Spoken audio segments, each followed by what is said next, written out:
नमस्ते, मी वंदना. पुन्हा एकदा माझ्या चॅनलमध्ये तुमचं सगळ्यांचं स्वागत. तर आपण बाहीची डिझाईन बघणार आहोत. तर आपण उंची घेतली बाहीची 10 इंच. आपल्याला दंडघेर जेवढा आहे त्याच्यामध्ये 1.5 इंच मिक्स करायचं आहे. तर नेहमीप्रमाणे आपण जशी कटिंग करतो त्यानुसार आपल्याला बाहीची कटिंग करायची. तर जेवढा काठ असेल तेवढं आपल्याला वजा करायचे बाहीमधून. तर मी मार्क करून घेते आणि तेवढी बाजू मी पूर्ण कट करून टाकणार.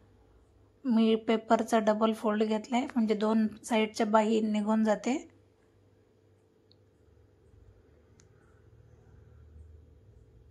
आता खालची बाजू आपण टाकून दिली तरी पण चालते, पण जे वरचे आकार आलाय बाहीचा तो आपल्याला जपून ठेवायचा आहे, कारण ज्यावेळेस आपण चोन टाकतो तर आपल्याला ते कामा येईल. आता मी कपडा घेतलाय जे आपल्याला चोन टाकायची. तर आपला अगोदर आपण बाही कटिंग केलेली पेपरवर, तो वरचा भाग जो आला आहे त्याच्यामध्ये आपल्याला उंचीला 1.5 इंच जास्त घ्यायचे. म्हणजे आपण हे आत्ता कपडा बघतो याच्यामध्ये 1.5 इंच आपण जास्त कापड घ्यायचे उंचीला. आणि लांबी घेतली मी 36 इंच. डबल फोल्डमध्ये आहे तर 18 इंच भरते.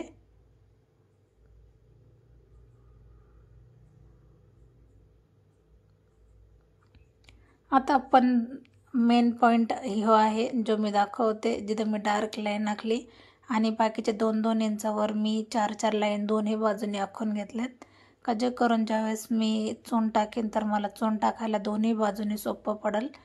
तर जी माझी मेन सेंटर आहे तो मी जो डार्क केला आहे लक्षात घ्या, कारण आपल्याला ज्यावेळेस आपण फिटिंग करतो शोल्डरची त्यावेळेला आपल्याला या पॉईंटची गरज असते. तर आपल्याला चोन टाकायची 2-2 इंचाची. आपण डायरेक्ट जरी टाकली एकावर एक चोन घेऊन तरी पण चालते. मी 4 चोन टाकल्यात. 5 पण बसल्या असत्या कपड्यामध्ये. 36 इंच जर तुम्ही कापड घेतलं तर 5 चोन नक्कीच बसून जातील. तर मी 4च घेतले त्याच्यामध्ये. आता एकदम एकावर एक ठेवून घेतली आणि आता आपल्याला शिलाई मारून घ्यायची. थोडंसं तिरकं येतं, काही अडचण नाही. ज्यावेळेस आपण पेपरची फिटिंग करतो त्यावेळेस एकदम व्यवस्थित येऊन जातं. आता पुन्हा एकदा आपल्याला त्याच याच्यावर आपल्याला 2-2 इंचची चोन टाकून घ्यायची. चोन टाकताना बरोबर घडी व्यवस्थित घ्या म्हणजे आपली बाही व्यवस्थित येऊन जाते.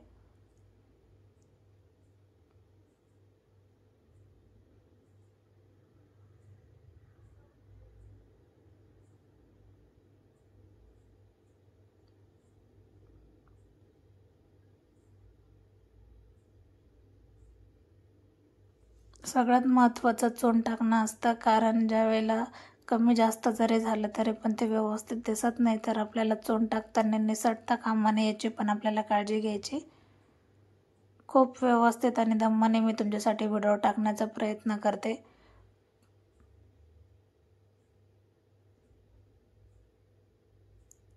आता बघा, ज्यावेळेस आपण वरच्या बाजूला चोन टाकतो तर अर्धा इंचापेक्षा आपल्याला कमी जागा सोडायची. नीट लक्षात घ्या, अर्धा इंचापेक्षा आपल्याला कमी जागा सोडायची.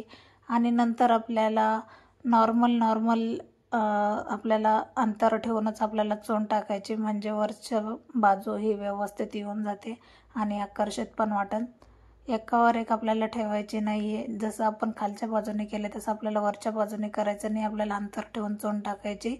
तर ज्यावेळेस आपण एक साईडला अंतर ठेवून चोन टाकतो तर तेवढीच साईड आपल्याला दुसऱ्या बाजूने पण आली पाहिजे, याचं लक्षात घ्यायचं आहे.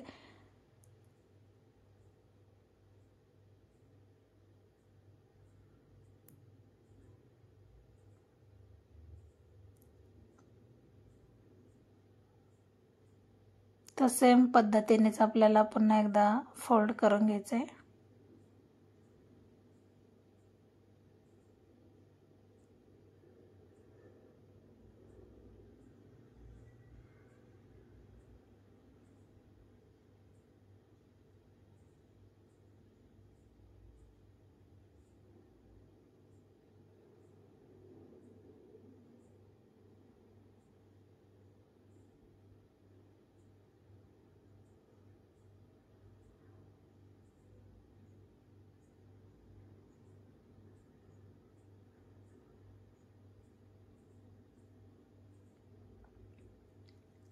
तर आता आपल्याला आपण जे चोन टाकली हे कपड्याची उंची आपण 1.5 ते 2 इंच एक्स्ट्रा कशासाठी घेतली तर आपण लगेच बघूया.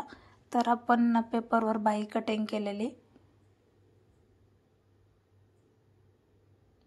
ज्यावेळेस आपण पेपर जोडतो तर त्याच्या अगोदर आपल्याला सेट करून घ्यायची चोन पूर्ण.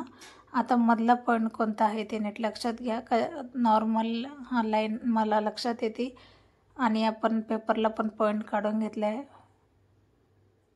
आता हे बघा, ही जी लाईन आहे आपल्याला त्यानुसारच मधला पेपरचा पॉईंट ठेवायचा आहे. आता पेपर बघा आपण खालच्या सेंटरला जोडला तरी पण वरती कपडा हा शिल्लक आहे, पण एका साईडला तिरका जातो. तर याच्यासाठी आपल्याला 1.5 ते 2 इंच एक्स्ट्रा कपडा घ्यायचा आहे उंचीला आणि त्याच्यानंतर आपल्याला चोन टाकायची.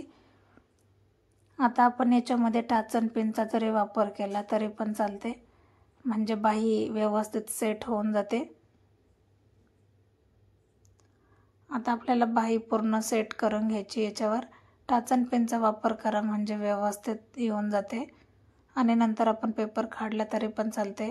आता जेवढा पेपर आहे त्यानुसारच आपल्याला शिलाई पूर्ण मारून घ्यायची, कुठेही चून पडता कामा नये.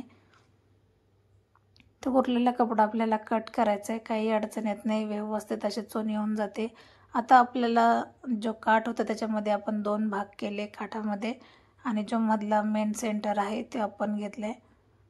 आता आपण याला अस्तर जॉईंट करू. जसं आपण बाहीला अस्तर जॉईंट करतो त्यानुसार आपल्याला अस्तर जॉईंट करून घ्यायचे. आता याच्यामध्ये पण आपला मधला पॉईंट काढून घ्यायचा आहे. उरलेला कपडा मी कट करते. लाईन आखून घेतली तरी पण चालते, कारण आपल्याला आता फ्रंटची पण गरज आहे, किंवा प्रेस केलं तरी पण चालते. आता ज्यावेळेस आपण काठ जोडतो तर त्यावेळेला पण आपल्याला लक्षात आलं पाहिजे, कारण मी दोन्ही बाजूने पॉईंट काढलेला, शोल्डरच्या बाजूने पण आणि खालच्या बाजूने पण. तर बरोबर आपल्याला त्या पॉईंटवर आपल्याला अस्तर ठेवायचं आहे, कारण आपण अस्तरचा पण सेंटर काढलेला आहे. तर मग आपण मधून जरी सुरुवात केली शिलाई मारायला तरी काही अडचण नाही, किंवा टाचन पिन लावून सुरुवातीपासून जरी शिलाई मारली तरी पण चालते. तर मी मधून सुरुवात करते म्हणजे मागं पुढं व्हायला नको, कारण ज्यावेळेस मागं पुढं जर झालं तर आपल्या शोल्डरची जी चून आहे ती पण मागं पुढं होण्याची शक्यता असते. तर शक्यतो मधूनच आपल्याला सुरुवात केली तरी चालते. आता दोन्ही बाजू मी अशाच पद्धतीने जोडते.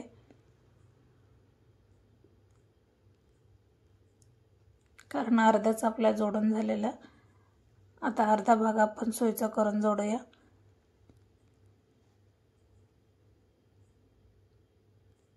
आता बघा किती व्यवस्थित पद्धतीने आपली बाही पूर्ण होत आली किंवा झाली. आता याच्यामध्ये आपल्याला रेडीमेड पायपिंग लावायचे असेल किंवा स्टोन लावायचा असेल, लेस लावायचे असेल तरी पण चालते, तुम्ही तुमच्या आवडीनुसार करू शकतात. तर जवळजवळ बाही कंप्लीट झाली. व्हिडिओ आवडला तर नक्कीच लाईक करा, शेअर करा आणि सबस्क्राईब करायला अजिबात विसरू नका. आता आपण आवडीनुसार लेस लावले तरी चालते.